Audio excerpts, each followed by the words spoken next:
Bonjour et bienvenue dans Africa News Today. Je suis Ali Bamba Diabito, à présent les titres de la semaine.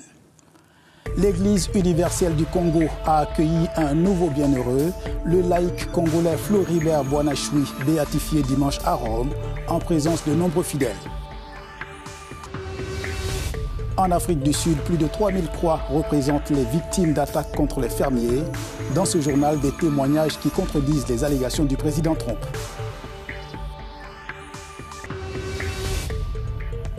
Les entrepreneurs du continent africain ont répondu massivement présents au 25e anniversaire du Forum sur la coopération sino-africaine de FOCAC. L'événement s'est tenu à Changsha. La joie était à son comble dimanche à la basilique Saint-Paul hors les murs à Rome. L'Église universelle du Congo a accueilli un nouveau bienheureux, le laïc congolais Floribert Boanachui, martyr de l'honnêteté et de l'intégrité morale, a été béatifié au cours d'une messe au Vatican. C'était en présence de nombreux fidèles, dont des compatriotes venus de Goma, de Rome et d'ailleurs. Le Vatican a béatifié dimanche un douanier congolais tué pour avoir refusé d'être corrompu. Floribert Boanachui Bin Kositi a été kidnappé et tué en 2007 après avoir refusé que du riz rance en provenance du Rwanda soit transporté à travers la frontière vers la ville de Goma dans l'est du Congo. Cet après-midi, dans la basilique Saint-Paul hors les murs, Floribert Boanachui, jeune martyr congolais,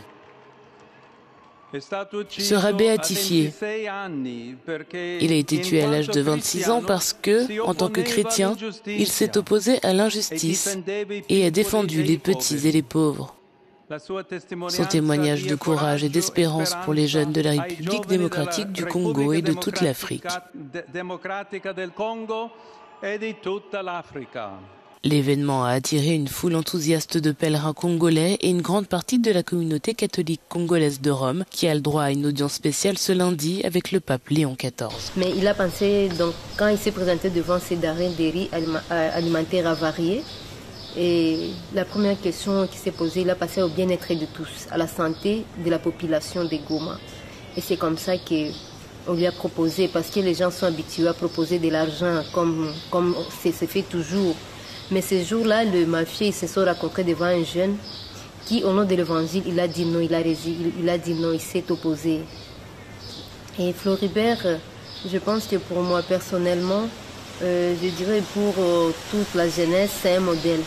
En tant que fonctionnaire du bureau de contrôle de la qualité des douanes du gouvernement congolais, ce jeune homme de 26 ans savait qu'il était risqué de résister au pot de vin offert aux fonctionnaires, mais il connaissait également les risques liés à la distribution de nourriture avariée aux plus démunis. Le Wheatcross Monument ou Plasmo Monument est un mémorial privé composé de plus de 3000 croix représentant les victimes d'attaques contre l'ensemble des fermiers en Afrique du Sud. Les victimes ne sont pas uniquement des personnes de la minorité blanche, comme avait récemment tenté de le faire croire le président Trump. Ces croix blanches, près de 3000 au total, ont été instrumentalisées pour alimenter un discours de persécution contre la race blanche en Afrique du Sud. Conçu comme un hommage, le monument White Cross, au monument de la Croix Blanche, aurait été travesti. L'idée est de montrer aux gens l'ampleur de la chose. Combien de fermiers ont été tués en Afrique du Sud et le sont encore chaque année. C'est environ 50 croix que nous plantons tous les ans pour des fermiers brutalement tués.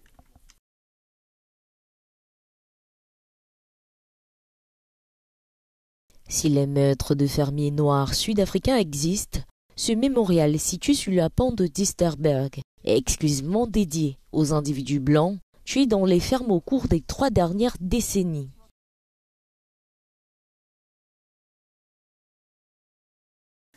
Des fermiers noirs sont également attaqués, mais pas autant que les fermiers blancs, et pas aussi brutalement. Les travailleurs sont très affectés parce qu'ils perdent leurs revenus. Et certains d'entre eux sont également détenus et torturés un peu avant de leur soutirer des informations avant d'attaquer le fermier dans la maison.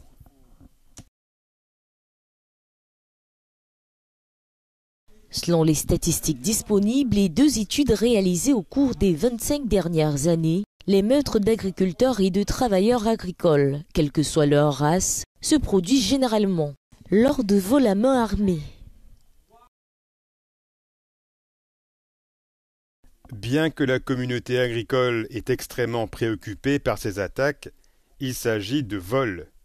Ce sont des individus et des groupes criminels qui les ciblent parce qu'ils sont considérés comme vulnérables et qui veulent les voler. Ces groupes s'attaquent également aux habitants des villes et des villages.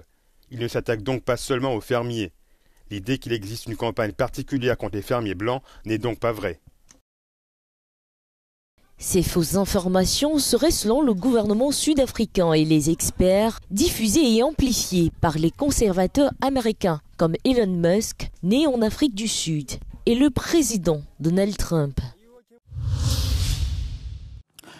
La Chine et ses opportunités d'affaires séduisent de plus en plus de jeunes entrepreneurs d'Afrique. Nombreux sont ceux qui ont effectué le déplacement il y a quelques jours dans la province chinoise de Hunan pour le 25e forum sur la coopération sino-africaine, le FOCAC, et la 4e exposition économique et commerciale Chine-Afrique. C'était dans la ville de Changsha. Inspiré par l'exposition économique et commerciale Chine-Afrique qui s'est achevée dimanche à Changsha, de jeunes entrepreneurs africains ont tissé des liens de coopération durables entre leur pays d'origine et la Chine. Quelle que soit la taille d'une entreprise, elle ne peut résoudre les problèmes que d'un groupe limité de personnes. En revanche, s'engager dans des projets et dans l'industrialisation peut être bénéfique pour l'avenir de toute une nation. Le succès n'a pas besoin de porter mon nom. Je continuerai à faire ma part dans la collaboration entre le Yunnan et l'Afrique, aujourd'hui et à l'avenir. Je soutiendrai mes enfants dans la poursuite de cette mission. Un exploit partagé par Ojo Rachald, un entrepreneur béninois qui a décroché un visa de création d'entreprise après l'obtention de son diplôme. Il a créé sa société dans le Centre international d'entrepreneuriat des jeunes, à Yunnan, une zone pilote de libre-échange en Chine. Grâce à la politique des visas, je peux obtenir un visa de création d'entreprise et enregistrer ma société ici. C'est ce qui m'a le plus aidé. Désormais, il est facile de développer tout projet sur lequel je souhaite travailler. Lorsque les étrangers demandent où ils devraient investir et faire du commerce en Chine, je leur recommande Changsha. Ojo a été impressionné par les politiques favorables aux entreprises de Yunnan, notamment les espaces de travail gratuits et l'échange de ressources. L'Afrique a tout ce dont la Chine a besoin. Et la Chine a tout ce dont l'Afrique a besoin. En Afrique, nous avons un énorme déficit en termes d'électricité. C'est pourquoi nous avons pu signer 2 contrats stratégiques. L'un porte sur l'énergie solaire, l'autre sur les drones agricoles. Grâce à ces 2 projets, nous voulons faire progresser l'engagement des jeunes Chinois et Africains pour qu'ils collaborent au partage des connaissances et des technologies. Au cours de cette édition, des accords préliminaires ont été signés dans les domaines de la santé, des infrastructures, de l'agroalimentaire et de l'énergie pour 11 milliards de dollars. En football, Paul Pogba pourrait bien faire ses grands débuts en Ligue 1 dès la saison prochaine. Le champion du monde 2018 est en discussion très avancée avec l'AS Monaco, selon plusieurs médias français. Le milieu de terrain de 32 ans sort de 3 saisons quasi blanches. C'est le retour que l'on n'attendait plus. Le footballeur français Paul Pogba pourrait rejoindre l'AS Monaco dès la saison prochaine. L'ancien milieu de terrain de la Juventus de Turin et de Manchester United espère faire son retour dans le football après une suspension de 18 mois pour dopage. Paul Pogba a mis fin à son contrat avec la Juventus en novembre dernier. Il est de nouveau autorisé à jouer en compétition depuis le mois de mars. À 32 ans, Pogba a souvent été considéré comme l'un des meilleurs milieux de terrain au monde. Mais après son titre de champion du monde avec la France en 2018, Pogba a subi une série de blessures et a enchaîné les performances médiocres en club. Côté vie privée, il a aussi été victime d'une tentative d'extorsion impliquant son frère. Alors recruter Pogba en 2025 serait un pari. Ces derniers mois, le joueur a d'abord suscité l'intérêt de l'Olympique de Marseille et désormais de l'AS Monaco. Le club monégasque semble croire que Pogba peut revenir au plus haut niveau. Le Français se serait vu proposer un contrat de 2 ans. Monaco convoiterait aussi l'attaquant du FC Barcelone Ansu Fati, une autre star en perte de vitesse. Et comme chaque semaine dans Africa News Today, voici l'agenda hebdomadaire avec quelques dates à retenir. Cette semaine, le président sud-africain Cyril Ramaphosa pourrait rencontrer son homologue américain Donald Trump en marge du sommet du G7 au Canada. Il s'agira du deuxième tête-à-tête entre les deux chefs d'État en un mois.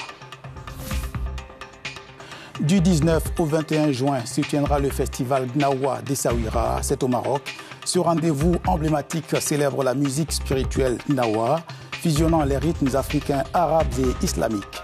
Il attire chaque année des centaines de milliers de spectateurs. Le 22 juin, Abuja, la capitale du Nigeria, accueille un sommet des chefs d'État de la CEDEAO. La communauté économique des États de l'Afrique de l'Ouest abordera la célébration du cinquantenaire de l'organisation ainsi que les formalités de sortie des pays de l'AES. Le 23 juin aura lieu la passation de pouvoir à la présidence du Comité international olympique. Le président Thomas Bach transmettra la présidence à la nouvelle élue, la sud-africaine Christy Coventry, lors d'une cérémonie spéciale à la Maison olympique à Lausanne, en Suisse.